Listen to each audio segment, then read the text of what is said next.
O autismo é uma disfunção neurológica e a criança não consegue se comunicar. Ela não sabe se comunicar, ela não sabe falar. Tem dificuldades de interagir, de ter empatia com o outro.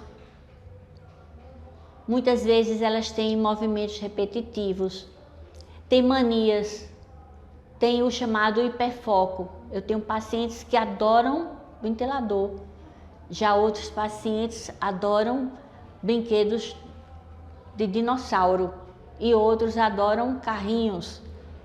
Tem outros que são fixados em papel. Então, esse hiperfoco atrapalha bastante o desenvolvimento deles.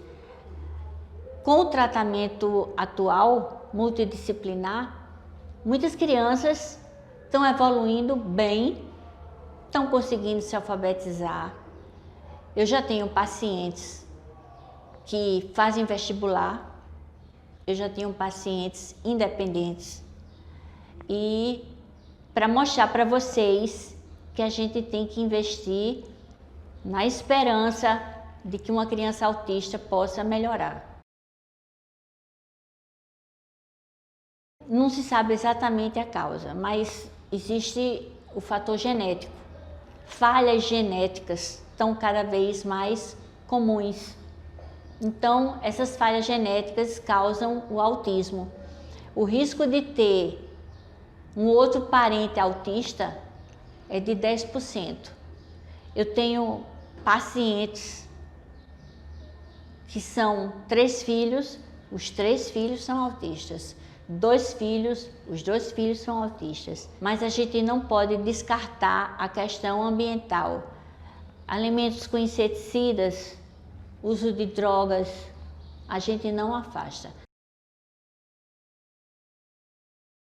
A gente já pode desconfiar no primeiro ano de vida, mas geralmente a suspeita diagnóstica é feita no segundo ano de vida, quando a criança já começa a montar frases, a olhar para os adultos, a dizer o que quer, usando mais de 3 palavras, e a criança realmente não fala, não tem motivação para se comunicar. Quando os pais chamam, ela não atende. Quando o que uma criança normal mais gosta é quando uma mãe chama para dar alguma coisa. A criança autista, muitas vezes, ela não está nem aí para os pais, para a mãe e para o pai. Elas são indiferentes. Tem que procurar um pediatra.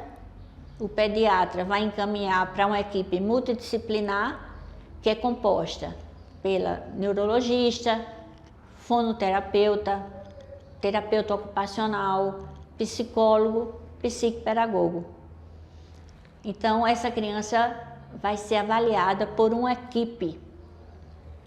Saber o que acontece, por que ela não fala. Tem que ser investigado também se essa criança escuta. Às vezes a criança é surda e é confundida com autista. Outro diagnóstico diferencial é a apraxia da fala. Tem crianças que não conseguem falar, mas entendem tudo. Não tem movimentos repetitivos, não tem hiperfoco, não tem seletividade alimentar, entendem tudo, apenas não falam. Mas é um diagnóstico diferencial muito complexo entre apraxia e autismo, porque é muito semelhante. É um diagnóstico clínico. Não adianta pedir ressonância, não adianta pedir eletro, porque vai estar tudo normal. A gente não fala em cura, mas a gente fala numa melhora significativa. Como eu falei, eu tenho pacientes adolescentes que já estão fazendo o Enem. Eu dou um laudo e eles fazem uma sala diferenciada, né, com mediador e com 1 hora a mais. Mas eles melhoram muito para ter atividades laborais, né, para trabalhar, fazer faculdade. Se bem que o autismo o diagnóstico é recente, Mas você vê muitos adultos introvertidos, estranhos, muito inteligentes e ao mesmo tempo muito egocêntricos, focados neles mesmos. Então, se fosse hoje, a gente diria que é um autista, um adulto autista. Quanto mais precoce, melhor, porque ele não pode atrasar as etapas do desenvolvimento. Se você trouxer uma criança de 5 anos, autista, ela pulou todas as etapas do seu desenvolvimento. O início da fala, o início do controle dos esfíncteres, que é fazer xixi e cocô no banheiro, saber comer sozinha, conhecer as cores, alguns números, as vogais, saber conversar, olhar, se comunicar e saber pedir. Se você tem uma criança autista e traz com 5 anos, você impediu que essa criança tivesse uma linguagem bem melhor. Muitas crianças autistas são agitadas e quando elas são muito agitadas, dificulta a atuação das equipes multidisciplinares. Então, quando eu pego uma criança muito agitada, eu medico. Teoricamente, a medicação de escolha é a risperidona, mas atualmente nós temos outros remédios neurolépticos e fitoterápicos como o canabidiol, na formulação laranja claro. Ele acalma bastante as crianças autistas. É